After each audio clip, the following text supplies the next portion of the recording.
नमः शिवाय गुरवे सच्चिदानन्दमूर्तये निष्प्रपंचाय शान्ताय निरालंबाय तेजसे।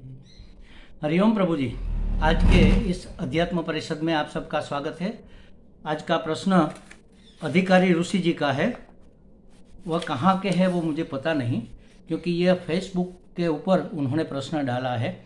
लगता है शायद वह नेपाल से है, ऐसा लगता है।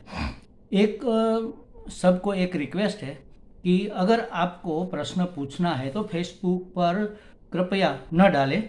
मेरा व्हाट्सएप नंबर आप लिख लो, उस पर आप लिख कर भेजो, क्योंकि फेसबुक पर कई बार मैं कोई पोस्ट बिना देखे ही डिलीट कर देता हूँ, क्योंकि ज़्यादातर लोग good morning, good night, good afternoon, good day ऐसी ही विश करते रहते हैं।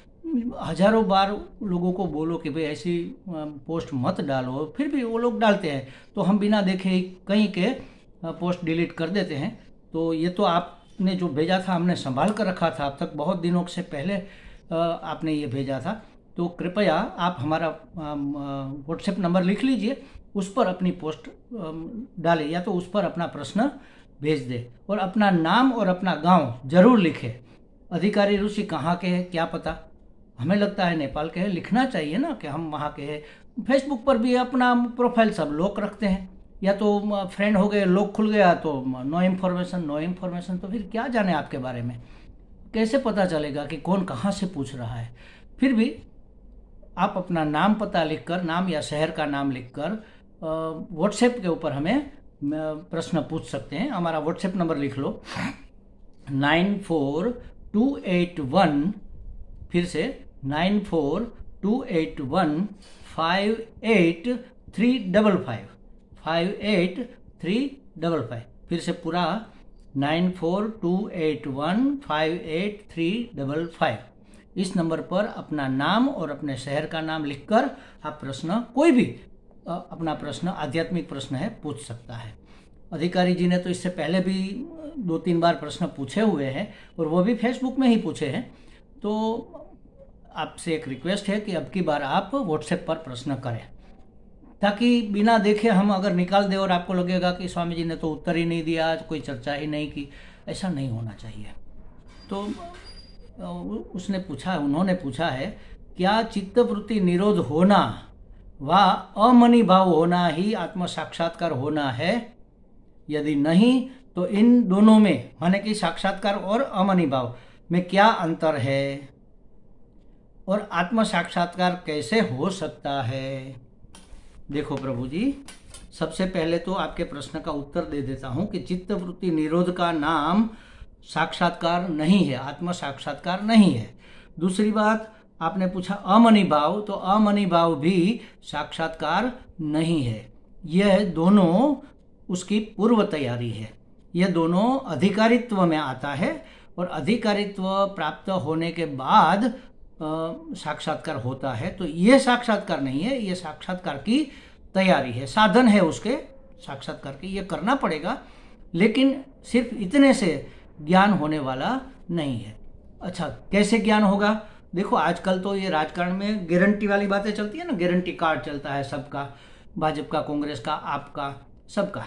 तो हम भी एक गारंटी देते हैं कि अगर हम आपको बता दें कि ऐसा करोगे, 3 स्टेप अगर आप करोगे तो गारंटी से आपको आत्म साक्षात्कार होगा, ज्ञान होगा। अब ये 3 स्टेप कितने लंबे हैं, कितने कठिन है, कितने सरल है, कितने शॉर्ट है, ये आप अपने तरीके से सोच लेना। देखो, ये जनक राजा ने भी अष्टावक्र से पूछा था कि महाराज हमें बताओ कि आत्म साक्षात्कार कैसे हो सकता है। तो अष्टावक्र जी ने कहा था, मुक्तिम इच्छसि चेतात विषयान विषवत त्यज, क्षमार्जव दयातोष सत्यम पीयूषवद भज। इसमें 2 बातें बताई। एक तो अगर आपको मुक्ति चाहिए, मोक्ष चाहिए, आत्म साक्षात्कार चाहिए, ब्रह्मानुभूति करनी है, तो विषयों को विष के समान मानकर छोड़ दे, जहर के समान मानकर विषयों का त्याग कर दे, विषयों की वासना छोड़ दे। विषयों का त्याग तो हो ही नहीं सकता। विषय त्याग का मतलब है विषयों की वासना को त्याग दे, एक बात। और दूसरी बात कही, क्षमा आर्जव दया तोष सत्यम। क्षमा रुजुता, दया, संतोष, सत्य इत्यादि को पीयूषवद भज, अमृत की तरह उसका सेवन कर। तो दो बातें इसमें बताई गई। तीसरी बात हम अभी आगे कहेंगे। दो बात में क्या है, एक तो दोषापनयन, जो अपने अंदर दोष है उसका अपनयन कर दो, उसको निकाल दो। काम, क्रोध, लोभ, मोह, मद, मात्सर्य आदि दोष है। एक शब्द में कहे तो राग, द्वेष आदि दोष है। विषयों के प्रति राग है, जो हमारे भोग के विषय है उसके प्रति राग है, धन के प्रति राग है, क्योंकि धन हमें विषय का संबंध करा सकता है। तो जिसके प्रति राग है वह भी छोड़ दो, और जिसके प्रति द्वेष है उसको भी छोड़ दो। काम, क्रोध, लोभ, मोह, मद, मात्सर्य, दंभ ये सब आप छोड़ दो। विषयों की वासना को त्याग दो। दोष अपनयन, ये सब दोष है, ये सब दूषण है, ये सब मैल है। मन को शुद्ध करो, चित्त शुद्धि जिसको कहते हैं, ये हमें करना है। तो वह कैसे होगी, उसमें से जो अशुद्धि है उसको निकालने से। अपने हृदय में क्या अशुद्धि है, राग द्वेष है, काम क्रोध है, लोभ मोह है, मद मात्सर्य है, दंभ है, विषयों की वासना है, अपने पूर्वाग्रह है, अपनी मान्यताएं हैं, अपनी अपेक्षाएं हैं, अपनी आकांक्षाएं हैं, अपनी आशाएं हैं, ये सब दोष है। ये दोष होते ही जैसे पानी में कोई गाय का गोबर डाल दे, एक घड़ा पानी है उसमें किसी ने गाय का गोबर डाल दिया और हिला दिया, तो फिर घड़े में क्या दिखेगा, मैला गंदेला पानी हो जाएगा। उसमें उसके तलवे पर पड़ी हुई कोई चीज, समझो कि कोई सिक्का पड़ गया उसके अंदर 2 रुपये का, तो दिखाई नहीं देगा। तो उसी तरह ये दोष वाले अंतःकरण में ज्ञान कभी नहीं हो सकता। ये पहली शर्त, अपने दोष का अपनयन करो। सिर्फ इतना करने से भी नहीं चलेगा, गुणाधान करो, उसमें से दोष निकालो और गुणों का आधान करो। क्या गुणाधान, दूसरी पंक्ति में अष्टावक्र जी ने कहा, क्षमा, आर्जव, दया, तोष, सत्यम आदि।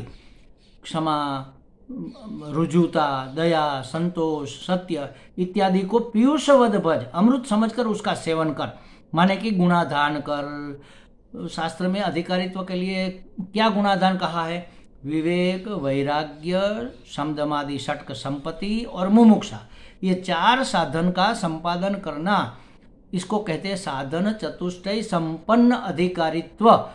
ऐसा अगर हमारा अधिकारित्व है तो हमें ज्ञान हो सकता है। तो 2 काम तो हो गए, एक दोष अपनयन और दूसरा हुआ गुण आधान। दोष को निकाला और गुणों को स्वीकारा। और तीसरा करना है क्षतिपूर्ति, जो कमी है उसको पूरा करना है। क्या कमी है भाई, हमारे अंदर अज्ञान है, ज्ञान की कमी है, तो ज्ञान को प्राप्त करो। मल विक्षेप तो खत्म हो गए, अब आवरण जो रहा है अज्ञान का उसको निकाल फेंको, माने कि ज्ञान प्राप्त करो। जो क्षति है ज्ञान की उसको पूर्ति करो। क्षतिपूर्ति कैसे होगी, श्रवण मनन निधिध्यासन से। अगर आप साधन चतुष्टय संपन्न अधिकारी है और दोष का अपनयन किया हुआ है, शुद्ध हृदय है अगर आप, तो श्रवण करते ही ज्ञान हो जाएगा, यह गारंटी है। शास्त्र का श्रवण सदगुरु के मुख से, श्रोत्रिय ब्रह्मनिष्ठ सदगुरु के मुख से शास्त्र का श्रवण करेंगे, महावाक्य का श्रवण करेंगे और उस महावाक्य शास्त्र की बातों पर मनन करेंगे। मनन करने के बाद जो ज्ञान होगा उसका निधिध्यासन करेंगे, ताकि विपर्यास फिर से न हो जाए। और इसके लिए बार बार उसका चिंतन मनन करते रहेंगे। तो एक बार गुरु कहेगा तत्वमसि, तू ब्रह्म है। हे अपने आप को जीव मानने वाले, तू तो वास्तव में जीव नहीं शिव है, आत्मा नहीं परमात्मा है। तो हमें ज्ञान हो जाएगा। कैसे होगा, अहम ब्रह्मास्मि, हाँ मैं ब्रह्म हूँ। गुरु 2 तरह से, तत्वमेव त्वमेव तत्, तू वही है वही तू है। लेकिन हमें ज्ञान नहीं होता, क्योंकि अंदर मैल भरा पड़ा है, अधिकारित्व नहीं है। मुझे कलेक्टर बनना है, कितना पढ़े, 12वीं फेल, कौन बनाएगा मुझे करो कलेक्टर। उसके लिए मुझे लायकात, अपना अधिकारित्व सिद्ध करना होगा। जीपीएससी यूपीएससी जिसकी भी है परीक्षाएं पास करनी होगी, उसकी टेस्ट में पास होना होगा, फिर ट्रेनिंग ले गए, फिर कलेक्टर बनेंगे। तो उसी तरह ये तो कलेक्टर से भी ऊंची बात है, अपने आप को ब्रह्म बनाने के लिए, माने कि ब्रह्म है वह जानने के लिए अधिकारित्व तो चाहिए। तो ये 3 स्टेप है, काम क्रोध आदि विषय की वासना आदि दोषों का अपनयन कर दो, दोषों को निकाल फेंको और विवेक, वैराग्य, शमदम आदि षटक संपत्ति और मुमुक्षा आदि गुणों का आधान करो। क्षमा, आर्जव, दया, अमानित्वम, दंभित्वम, ये सब जो मूल्य गीता जी में बताए गए हैं 20 मूल्य, उसका आधान करो, उसका स्वीकार करो। तो साधन चतुष्टय संपत्ति से संपन्न होकर अगर आप सदगुरु के मुख से सदशास्त्र का श्रवण करने बैठोगे तो धीरे धीरे धीरे धीरे आपको ज्ञान, कोई एक क्षण में ज्ञान नहीं हो, एक क्षण मात्र में ज्ञान नहीं होगा, एक क्षण आएगी जब पूरा ज्ञान हो जाएगा। जैसे चंद्रमा है तो दूज का चांद हुआ, थोड़ा ज्ञान हुआ, थोड़ी खुशी हुई, थोड़ी शांति हुई, थोड़ा संतोष हुआ। तीज का, चौथ का, पंचमी का, षष्ठी का, अष्टमी का चंद्र हो गया तो काफी सब खुला खुला हो गया, थोड़ा उजाला हो गया, दिखने लग गया, माने कि परोक्ष ज्ञान हो गया। अब इससे भी आगे बढ़ो तो नवमी, दसवीं, एकादशी, द्वादशी, फिर त्रयोदशी, फिर पूर्णिमा हुई तो पूरा ज्ञान, आत्म साक्षात्कार, साक्षात अपरोक्ष अनुभूति ब्रह्म की, आत्मा की, अपने आप की, परमात्मा की हो गई तो पूरी शांति, पूरा संतोष, आनंद ही आनंद, ये बातें हो सकती है। ये 3 स्टेप में काम करना पड़ेगा, दोषापनयन, गुणाधान और क्षतिपूर्ति। अज्ञान के कारण जो ज्ञान की क्षति है, अपनी मान्यताएं, अपनी धारणाएं हमने बना रखी है, उसका निवारण करके उसकी जगह अहम ब्रह्मास्मि का हमें बोध होना चाहिए। आपने कहा कि क्या चित्तवृत्ति निरोध होना साक्षात्कार है? चित्तवृत्ति निरोध ये विक्षेप का समन है महाराज, ये दोषों का अपनयन है। चित्तवृत्ति चंचल है, उसका निरोध करना माने उसको शांत करना, तो दोष को निकालना हो गया। अमनि भाव, मन है संकल्प विकल्पों का पुलिंदा समझ लो, या तो संकल्प विकल्प का वावाजोड़ा, उसको शांत कर दो तो हो गया अमनि भाव। माने मन नहीं है ऐसा नहीं, लेकिन मन उत्पाद करने वाला नहीं है, शांत है। तो ये दोनों तो अधिकारित्व में, दोष अपनयन में आ जाता है। इसके बाद आएगा अधिकारित्व की प्राप्ति, वह गुणाधान होगा, विवेक, वैराग्य आदि षटक संपत्ति, क्षमा, आर्जव आदि, सत्यम आदि को पीयूष के समान उसका ग्रहण करना, उसका भजन करना, उसका सेवन करना। भज सेवायाम, सेवन करना माने भजन करना, तो उसका सेवन करना, तो ये हो गया गुणाधान। और इसके बाद अगर आप श्रवण मनन निधिध्यासन करोगे तो ज्ञान गारंटी से होने वाला है। इतना होने के बाद ज्ञान न हो, ये हो नहीं सकता। जैसे आपने कहा अमनि भाव या चित्तवृत्ति निरोध, तो कहते हैं ना कि किसी वस्तु का ज्ञान होता है तो कैसे होता है, जैसे समझो कि ये पुस्तक है, तो ये पुस्तक का ज्ञान मुझे कैसे हुआ? मेरी आंखों से, दृष्टि से मैंने पुस्तक को देखा, माने कि मेरे नेत्र से मेरी चैतन्य वृत्ति ने इसको ग्रहण किया। कैसी हुई मेरी वृत्ति?